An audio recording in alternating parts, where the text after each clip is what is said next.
ಇನ್ನು ಬೀದಿ ಬದಿ ವ್ಯಾಪಾರಿಗಳ ಪ್ರತಿಭಟನೆ ವಾಪಸ್ ಪಡೆದುಕೊಳ್ಳಲಾಗಿದೆ ಅನ್ನುವಂಥ ಒಂದು ಸುದ್ದಿ ಕೇಳ ಬರ್ತಾ ಇದೆ. ಫ್ರೀಡಂ ಪಾರ್ಕ್ನಲ್ಲಿ ನಡೀತಿದ್ದಂಥ ಒಂದು ಹೋರಾಟ ಏನಿತ್ತು, ಆ ಒಂದು ಹೋರಾಟ ಸ್ಥಗಿತಗೊಂಡಿದೆ. ಬೀದಿ ಬದಿ ವ್ಯಾಪಾರಿಗಳು ಇವತ್ತು ಪ್ರತಿಭಟನೆಗೆ ಮುಂದಾಗಿದ್ರು. ನಾವು ಯಾವುದೇ ಕಾರಣಕ್ಕೂ ಜಾಗ ಬಿಟ್ಕೊಡೋದಿಲ್ಲ ಅನ್ನುವಂಥ ರೀತಿಯಲ್ಲಿ ಪ್ರತಿಭಟನೆಗೆ ಮುಂದಾಗಿದ್ರು. ಫ್ರೀಡಂ ಪಾರ್ಕಲ್ಲಿ ಇವತ್ತು ಏನು ನಡೀತಾ ಇತ್ತು ಹೋರಾಟ, ಅದು ಸ್ಥಗಿತಗೊಂಡಿದೆ ಅನ್ನೋದು ಗೊತ್ತಾಗ್ತಾ ಇದೆ. ವ್ಯಾಪಾರಿಗಳೊಂದಿಗೆ ಜಿಬಿಎ ಮುಖ್ಯ ಆಯುಕ್ತ ಮಹೇಶ್ವರ್ ರಾವ್ ಅವರು ಸಂಧಾನ ಮಾಡಿದ್ದಾರೆ. ಆ ಒಂದು ಸಂಧಾನ ಸಕ್ಸಸ್ ಆಗಿದೆ.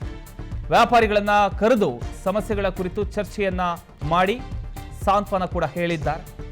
ಒತ್ತುವರಿ ತೆರವು ಕಾರ್ಯಾಚರಣೆ ತಾತ್ಕಾಲಿಕವಾಗಿ ನಿಲ್ಲಿಸೋದಾಗಿ ಮೌಖಿಕ ಭರವಸೆಯನ್ನ ಕೂಡ ನೀಡಲಾಗಿದೆ. ಇನ್ನು ನಾಳೆಯಿಂದ ಒತ್ತುವರಿ ಕಾರ್ಯಾಚರಣೆ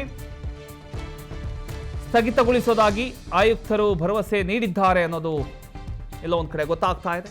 ಭರವಸೆಯ ಹಿನ್ನೆಲೆಯಲ್ಲಿ ಹೋರಾಟವನ್ನು ಸ್ಥಗಿತಗೊಳಿಸಿದ ಬೀದಿ ಬದಿ ವ್ಯಾಪಾರಿಗಳು, ಸರ್ಕಾರ ಹಾಗೂ ಜಿಬಿಎ ಮುಂದಿನ ಕ್ರಮ ಏನು ಅನ್ನೋದನ್ನ ಕೂಡ ನಾವು ನೋಡಬೇಕಾಗತ್ತೆ.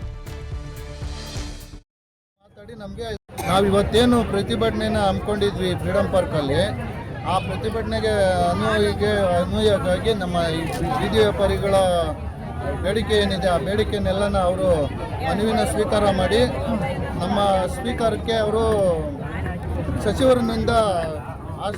ಸಚಿವರ ಆದೇಶನ ನಿರೀಕ್ಷೆಯಲ್ಲಿದ್ದಾರೆ. ಸಚಿವರು ಇವತ್ತೊಟ್ಟಿಗೆ ಮಾತಾಡಿ ನಮಗೆ ಇದ್ರ ಬಗ್ಗೆ ಒಂದು 2 ದಿವಸದಲ್ಲಿ ಮೀಟಿಂಗ್ ಕರೆದು ಮೀಟಿಂಗಲ್ಲಿ ನಮಗೆ ಕೂಲಂಕುಷವಾಗಿ ನಿಮಗೆ ಏನು ಕಾಯ್ದೆ ಇದೆ, ಕಾಯ್ದೆ ಪ್ರಕಾರ ನಿಮ್ಗೆ ಏನು ಮಾಡಬೇಕು, ಜಾಗದ ವ್ಯವಸ್ಥೆ ಆಗಲಿ ಮತ್ತು ಜಾಗದ ವ್ಯವಸ್ಥೆಯಲ್ಲಿ ಆಗಿ ಮಾಡಿಕೊಡ್ತೀವಿ. ಇವಾಗ ಎತ್ತಂಗಡಿ ಮಾಡ್ತಾ ಇರೋರನ್ನೆಲ್ಲ ಈಗಲೇ ನಿಲ್ಲಿಸಬೇಕು ಅಂತ ನಾವು ಪ್ರೆಷರ್ ಹಾಕಿರೋದ್ರಿಂದ ಅದಕ್ಕೆ ಅವರು ಆಗಿಂದನಾಗೆ ಎಲ್ಲ ಕಮಿಷನರ್ಗೆ ಒಂದು ಮೌಖಿಕ ಆದೇಶ ನೀಡಿದ್ದಾರೆ. ನಾಳೆಯಿಂದ ಯಾವುದೇ ಥರದ ಎತ್ತಂಗಡಿ ಮಾಡೋದಿಲ್ಲ ಬೀದಿ ವ್ಯಾಪಾರಿಗಳನ್ನ ಅಂತ ಒಂದು ಮನವಿ ಮಾಡಿದ್ದೀವಿ. ಹಂಗಿದ್ರೆ ನೀವು ನಾಳೆಯಿಂದ ಬೀದಿ ಬದಿಯಲ್ಲಿ ವ್ಯಾಪಾರ ಮಾಡಬಹುದಾ? ಮಾಮೂಲಿಯಾಗಿ ಯಥಾಸ್ಥಿತಿ ನಾವು ವ್ಯಾಪಾರನ ಶುರು ಮಾಡ್ತೀವಿ. ಅದು ಅದೇ ಥರ ಅವ್ರೇನಾದರೂ ಮತ್ತೆ ಬೀದಿ ವ್ಯಾಪಾರಿಗಳನ್ನ ಎತ್ತಂಗಡಿ ಮಾಡೋದೇ ಶುರು ಮಾಡಿದ್ರೆ ನಾವು ಇನ್ನೊಂದು ಆ ಏರಿಯಾದಲ್ಲಿ ಅಲ್ಲೇನೆ ಎಲ್ಲಿ ಸ್ಥಳೀಯವಾಗಿ ಶಾಸಕರಿದ್ದಾರೆ ಅಲ್ಲಿನೇ ನಾವು ಹೋರಾಟನ ಅಲ್ಲಿಂದನೇ ಸ್ಟಾರ್ಟ್ ಮಾಡಬೇಕು.